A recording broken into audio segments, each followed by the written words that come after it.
Imagine a room in your house. Maybe it is a spare bedroom, or perhaps just a corner of your mind. At first, the room was empty. It was spacious. It was full of potential. There was air to breathe and light coming through the window.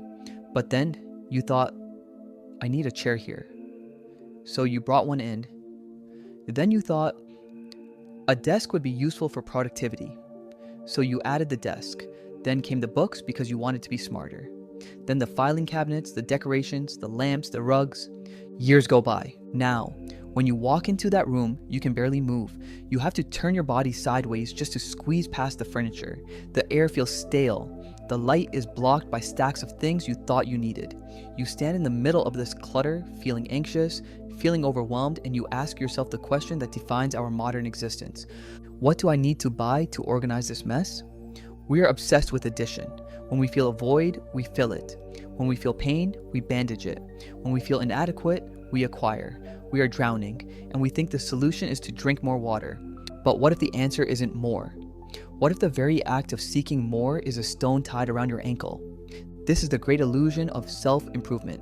We believe that a better life is a result of accumulation.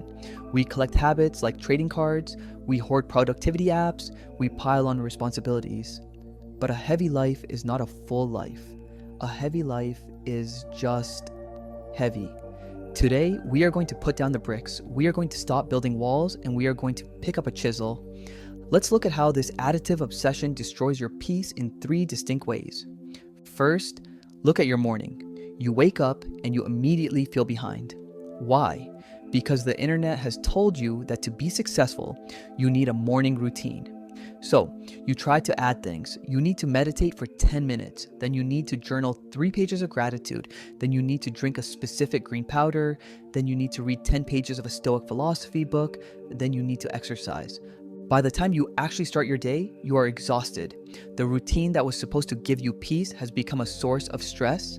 If you miss one step, if you forget the green juice, you feel like a failure before 9 a.m. You have added so much structure that the structure has collapsed on top of you. Second, look at your digital environment. You feel scattered. You feel like you can't focus. So, what is your instinct? You add a new tool. You download a new calendar app. You install a new project management system. You subscribe to a new newsletter that promises to summarize the news you didn't have time to read. Now, instead of doing your work, you are managing the systems that are supposed to help you work. You are a janitor in your own digital factory, constantly cleaning and organizing, but never actually producing anything of value. Third, look at your social obligations. You feel lonely, or perhaps you feel a fear of missing out. So you say yes. You say yes to the coffee date you don't want. You say yes to the project that doesn't align with your values. You say yes to watching the TV show everyone is talking about just so you have something to say at dinner. Your calendar becomes a Tetris game where there are no gaps, no white space. You are busy, yes. But are you alive? Or are you just functioning? Why do we do this? Why is our default setting always +1? Psychologists call this the additive bias. In a famous study, researchers asked participants to stabilize a Lego structure. The structure was wobbling. The most efficient way to fix it was to remove 1 brick from the bottom. It was simple, it was elegant, but almost everyone tried to fix it by adding more bricks to the top. Our brains are wired for scarcity. For your ancestors, more meant survival. More berries meant you didn't starve. More wood meant the fire didn't go out. More allies meant safety from predators. But you are not on the savannah. You are in a hyper-simulated, hyper-abundant world. Your biological programming is outdated. It is telling you to hoard in a world that is suffocating you with excess. There is a different way. It is an ancient concept known as Via Negativa, the negative way, improvement by subtraction. To understand this, we must travel back to Florence, Italy in the early 16th century. Imagine a dusty workshop. The air is thick with the smell of wet earth and pulverized rock. The noise is deafening. The rhythmic clink, clink, clink of a hammer striking a chisel. Standing there, covered in white dust, is Michelangelo. He is staring at a massive, rough block of marble. It is ugly. It is jagged. It is just a rock. But Michelangelo does not see the rock. When people asked him how he created his masterpiece, the statue of David, he didn't talk about technique. He didn't talk about adding clay or building a frame. He said something profound. I saw the angel in the marble and carved it until I set him free. Think about that image. The statue was already there. It was always there. It was just trapped under the excess. To create the masterpiece, he didn't have to add a single thing. He had to be removed. He had to chip away the stone that didn't belong. He had to say no to the marble that was hiding the truth. Most of us treat our lives like we are working with clay. When you work with clay, you start with nothing and you pile it on. You add a lump here for the nose, a lump there for the arm. If it looks bad, you slap more clay on top to hide the mistake. This is the hustle culture approach.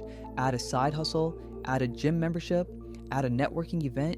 It is a process of accumulation, and the result is usually a shapeless, heavy blob. The unrushed way is the way of the marble. You are already complete. You have within you the capacity for peace, for focus, and for joy. These aren't things you need to go out and buy on Amazon. They are already inside the stone. They are just buried under 10 years of bad habits, smartphone addiction, toxic relationships, and the relentless noise of society. When you adopt Via Negativa, you stop asking, what should I start doing? And you begin asking, what should I stop doing? You don't get healthy by adding a supplement. You get healthy by removing the sugar and the sedentary lifestyle. You don't get wealthy by adding 5 risky income streams. You get wealthy by removing the impulse purchases and the debt. You don't get wise by reading 100 tweets a day. You get wise by removing the distraction so you can think your own thoughts. So, how do we hold the chisel?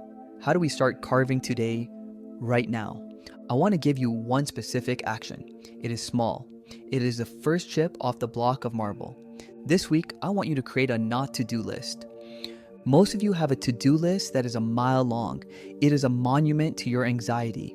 I want you to take a piece of paper or open a blank note on your phone and write not to do at the top. I don't want you to write 20 things. I want you to pick just one thing, one recurrent source of friction or waste in your life. Maybe it is, I do not bring my phone into the bedroom. Maybe it is, I do not check email before 10 a.m. Maybe it is, I do not eat while watching a screen. Choose something that you do almost automatically, something that drains you but gives nothing back. Now, here is the warning. When you stop doing this thing, you will feel a void. If you stop scrolling your phone at night, you will lie there in the dark and you will feel bored. Your brain will panic. It will scream at you. It will say, this is useless. Do something. Check something. That discomfort you feel, that is the sound of the chisel hitting the stone. That is the dust flying into the air. Do not fill the void immediately. Sit with it. That empty space is where your life comes back. That boredom is the soil where creativity grows. If you remove the phone from the bedroom, you are not just not using a phone. You are carving out space for sleep. You are carving out space for intimacy with your partner. You are carving out space to dream. You are revealing the angel in the marble. We spend our whole lives waiting for the moment when we will finally become who we are supposed to be. We think it is a destination we have to run toward. We think it is a summit we have to climb. But the truth is much quieter than that. You do not need to become anything. You simply need to unbecome everything that isn't you. Slow down, look at the stone, find the excess, and strike it away. Stay unrushed.